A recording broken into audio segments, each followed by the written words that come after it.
وكل شيء أحصيناه في إمام مبين بدر الله مثلا أصحاب القرية جاء المرسلون إذ أرسلنا إليهم اثنين فكسبوهما فأصدق ثالث فقالوا إن إليكم مرسلون قالوا ما أنتم إلا بشر مثلنا وما أنزل الرحمن من شيء أنتم إلا تكذبون قالوا ربنا يعلم إن إليكم مرسلون وما علينا إلا البلاغ المبين قالوا إنا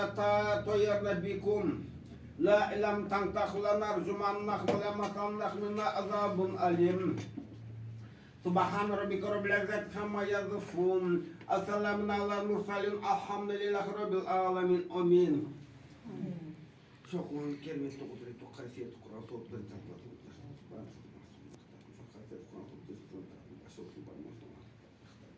kelime Kur'an sopton alakanca Kur'an Kur'an tütkün baruktan Kur'an tütkün patalarına baktana baştan oşun dedi bir cahil batır yutla durak cahil batırın arbaktana baştan cahil batırın enetasına burtuğanlara jakınlarına nevre çöylürüne başladım oşun dedi barduftun bakın bolğan ata babaların arbaktana başladım alakanca Kur'an tütkün degele bizden Kur'an tütkün alakanca Kur'an jakın markınların arbaktana başladım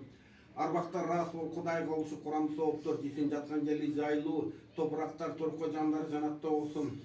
Allahümme vakfirli vali validaya val mühimna val mühimnat val muslimina val musliminat Allah ya inkum valam vat inaka muzibid davat ve rafiq darajat ve munfilik barakat ve hasal rizq rahmat rahim Rabbana atina fid dunya hasana ve fil ahireti hasana ve qina azabannar rahmat rahim amin.